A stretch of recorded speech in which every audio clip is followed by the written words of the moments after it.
के हनुमान चिराग पासवान जी, जो अभी वर्तमान में केंद्रीय मंत्री हैं, वो अपने हलफनामा में बहुत कुछ छुपाया है।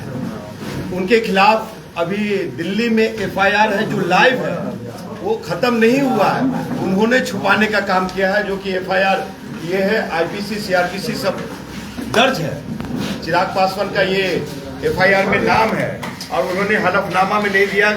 ये बताया हलफनामा में कि मेरे ऊपर कोई एफआईआर नहीं है, कोई न्यायिक जो न्यायिक प्रक्रिया के तहत कोई भी केसेज नहीं चल रहे हैं हमारे ऊपर। तो ये झूठ क्यों बोला? फिर शैक्षणिक योग्यता के मामला है तो उन्होंने वो झूठ बार बार झूठ बोल रहे हैं, 14 से झूठ बोल रहे हैं कि मैं बीटेक हूँ सेकेंड सेमेस्टर में। क्या कोई 2 सेमेस्टर का बीटेक होता है? ये बताएं चिराग पासवान। बीटेक करके छोड़ दिए होंगे। नहीं तो आप इंटर बताइए, 10, 10वीं और 12वीं बताइए। आप बीटेक क्यों बार बार लिखते हैं? आप गलत चीज मत सिखाए। दूसरी चीज है कि इनके ऊपर डिफेमेशन भी है दिल्ली हाई कोर्ट में, इनके ऊपर बिना मानवी के साथ। बिना मानवी क्या है? बिना मानवी ये उस जो विक्टिम है, विक्टिम के साथ कुछ कॉन्स्पिरेसी है। चिराग पासवान, प्रिंस राज और ये बिना मानवी, उसके साथ और भी 3 लोग हैं। तो बहुत कुछ मामले हैं। वहां अपने हलफनामा में 80 एकड़ जमीन भी छुपाया खगड़िया का इन लोगों ने, जो सारे पेपर में हम आपको पेपर फैक्ट्स दिया है आप लोगों को। कोई भी नहीं, अगर इतने ही है तो चिराग पासवान आकर के कहें कि जो जितने भी एलिगेशन हमने लगाए हैं वो झूठा है, बेबुनियाद है और इंजीनियर राजकुमार पासवान के ऊपर मैं डिफेमेशन करूंगा। चिराग पासवान में अगर वो हिम्मत, मैं नरेंद्र मोदी साहब जी, पासवान हो कि पासवान का विरोध क्यों? देखिए, पासवान का मतलब ये नहीं होता है। ये बिहार की बात है, नेशन की बात है, बिहार के 13 करोड़ आवाम की बात। हाजीपुर लोकसभा के 22 लाख वोटरों की सवाल है ये। आप डीच करके झूठ बोल करके और आप क्या जताना चाहते हैं? क्या आईना दिखाना चाहते हैं? बिहारी फर्स्ट का मतलब क्या है? आपका मॉडल क्या है? तो सारे चीजें फैक्ट्स मैंने बता दिया है। चिराग पासवान झूठे मंत्री हैं, फर्जी सांसद बनकर के संसद में है।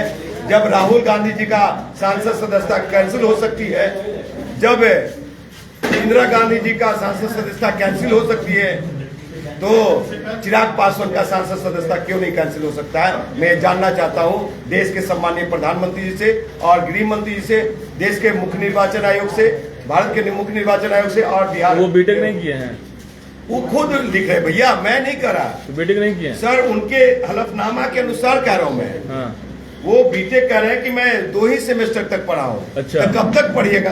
2014 भी 2 ही सेमेस्टर, वो कहते हैं कि 2 ही सेमेस्टर पढ़े हैं। हाँ, अब देखिए, मैं 24 का ये हलफनामा है। हाँ। आप जो अगर सोच रहे हैं कि तो उससे दिक्कत क्या है?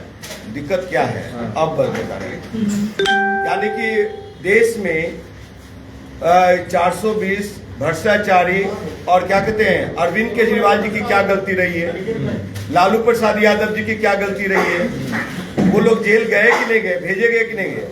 यानी कि नरेंद्र मोदी के सरकार में जितने लोग हैं भ्रष्टाचारी, वो गंगोत्री के जल से शुद्धिकरण कर दिया जा चुका है, ये मान लें। या देश के सम्मानीय प्रधानमंत्री जी इस पे कोई एक्शन नहीं लेते हैं। तो ये साबित होता है कि फिर न्यायिक प्रक्रिया खत्म हो चुकी है। एलिगेशन जो लगा रहे हैं 2 सेमेस्टर बीटेक करके उन्होंने छोड़ दिया, तो मुख्य मुद्दा क्या है? छोड़ने के बाद आपको पता है कि 4 साल या 5 साल के बाद, उसके 3 साल के बाद, जो बीटेक के 3 साल के बाद आपको एनएफटी मिल जाता है। एनएफटी मिल जाता है, ठीक है। तो एनएफटी यानी बीटेक आप जो दावा नहीं कर सकते हैं। हाँ। आप लिखिए कि मैं इंटर हूँ, तो वो क्या लिखते हैं वो मैं इंजीनियर हूँ साहब। सुनिए उनकी क्वालिफिकेशन सुन लीजिए आप। 98 में मैट्रिक, 2003 में इंटर ओपन से, और 2005 में बीटेक करने के। आज तक बीटेक का पता नहीं, खाली सेकंड सेमेस्टर, थर्ड सेमेस्टर। ये है मंत्री। तो वो लिखते हैं इंजीनियर लिखते हैं साहब, इंजीनियर नहीं लिखते तो यहाँ पे क्या दर्शा रहे हैं आप? यहाँ पे इंटर लिखिए ना। तेजस्वी यादव जी कहते हैं कि मैं 9वीं फेल हूँ, तो आप भी कहिए कि मैं बीटेक फेल हूँ। बिहार में मैं बीटेक फेल हूँ, तो वो कहते हैं कि बीटेक में छोड़ दिया हूँ। नहीं, ये छोड़ना नहीं कहते। अच्छा, ये दो सेमेस्टर एक करके मैं अंग्रेजी छोड़ बताइए। दिया हूँ। सुनिए, एक राष्ट्रीय चैनल को इंटरव्यू दे रहे थे, तो कहते ऐसे हाथ सहलाते हुए कहते हैं एंकर को कि I did BTech in computer science. इसका मतलब क्या होता है बताइए आप? देखिए, आप भी इंजीनियर हैं, आप अच्छी तरह से डीयू में आप रह चुके हैं। दिल्ली आप यूनिवर्सिटी में मैं कार्यरत रहा हूँ, हाँ। जूनियर इंजीनियर रहा हूँ, हाँ, प्रमोशन पाके आगे भी गया हूँ। तो आपको बता दूं कि मैं झूठ की खेती नहीं करता और नहीं किसी से डरता हूं मैं, समझे? जो झूठ की खेती कर रहे हैं, हम अगर चिराग पासवान हमारे संसदीय क्षेत्र के ना भी रहते ना, जमुई से ये पीसी जो ऑर्गेनाइज की गई है, ये खुलासा मैं करता, आज मैं किया और आगे भी करता रहूंगा, सही आईना दिखाता रहूंगा। तो क्या चाह रहे हैं कि चिराग पासवान अपना इस पर वक्तव्य दे? चाहना क्या है साहब, अगर सच है चिराग पासवान वाकई में उनके पास ये सब चीज फैक्ट्स हैं और वो कहते हैं कि हम निर्दोष हैं, तो आकर के राष्ट्रीय चैनल में कहें, मीडिया के माध्यम से कहें, सभी को, नेशन को बताएं कि हम निर्दोष हैं, हमारे ऊपर झूठा दोषारोपण किया जा रहा है। समझे? ये कहें, क्यों कहने में डर लग रहा है? चौड़े में आके बोलना चाहिए। तो क्या कोई अपनी दुश्मनी निकाल रहे हैं आप? सर, हमको किसी से दुश्मनी नहीं। राजनीतिक दुश्मनी निकाल रहे हैं। आदरणीय सम्मानीय रामलीला जी मेरे पिता तुल्य रहे, हाँ। उनके खिलाफ भी मैं 2014 में लोकसभा का चुनाव लड़ा हूं मैं। पशुपति कुमार पारस जी भी हमारे लिए आदरणीय सम्मानीय रहे, उनके खिलाफ भी हम 19 में लोकसभा का चुनाव लड़े निर्दलीय। तीसरा पोजीशन है आप लोग। 24 में लड़े तो चिराग पासवान जी की इतनी बड़ी उदारता थी, तो राजकुमार पासवान को आगे बढ़ाने के लिए हाजीपुर नहीं लड़ना चाहिए था। जमुई से तो वो सांसद थे ना। तो जब आपको हम जैसे लोग समाज के पसंद नहीं, तो आप हवाई नेता समाज को क्या दीजिएगा? एक चौकीदारी तो आप दिला नहीं पा रहे हैं। चौकीदार दर दर भटक रहे हैं, जिलेबी की तरह घुमा रहे हैं आप लोग। लेकिन आज उनके 5 सांसद हैं। सर, हैं तो क्या हो गया? राहुल गांधी जी के भी 42 सांसद थे, अब नहीं 42 सांसद थे। ये राजकुमार पासवान जी, जिस तरह से आप कई आरोप लगा रहे हैं चिराग पासवान के ऊपर, तो ये आरोप निर्वाचन आयोग के पास में तो गई होगी। देखिए, चुनाव निर्वाचन आयोग ने क्या इसका नजरअंदाज कर दिया? देखिए, चुनाव भारत निर्वाचन आयोग को मैंने जो दिया है लेटर, उसमें 1 सप्ताह का मैंने उनको टाइम दिया है।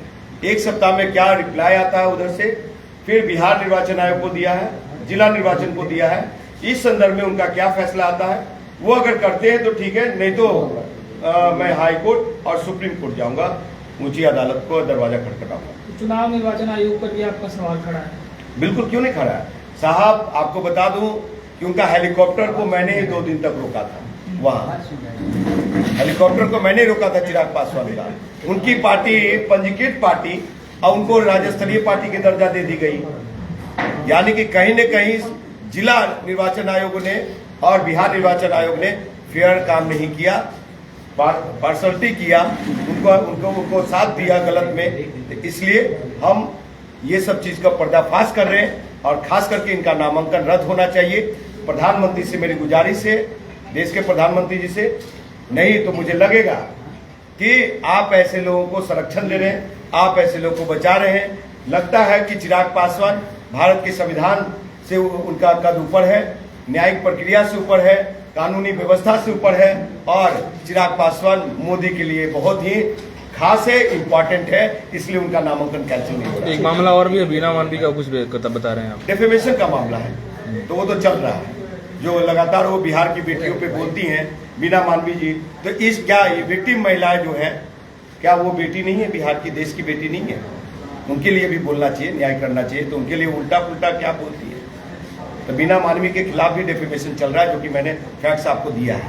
इसलिए देखा जाए तो सत्ताधारी पार्टी एलजेपी के खिलाफ क्या बोलते हैं और सत्ताधारी पार्टी के खिलाफ क्यों नहीं बोलते हैं? देखिए, सत्ताधारी पार्टी के खिलाफ मैं अक्सर बोलता हूँ, शायद आप हमसे देखा जाए तो अक्सर एलजेपी के खिलाफ आप बहुत ज्यादा कुछ बोलते हैं उनके। अच्छा, एक चीज आप लोग ये बताइए कि हाजीपुर लोकसभा संसदीय क्षेत्र से क्या नरेंद्र मोदी चुनाव लड़ते हैं, क्या नीतीश कुमार जी लड़ते हैं, क्या तेजस्वी यादव जी लड़ते हैं? अगर वो लड़ते हैं तो हम उनका विरोध करते हैं, हमारी सीट वहां है। लेकिन बिहार के बेटरमेंट के लिए और बिहार के विकास के लिए मैं पूरे बिहार की बात करता हूं, तो सरकार पे सवाल जरूर खड़ा करता हूं, करता रहूंगा, किया भी है।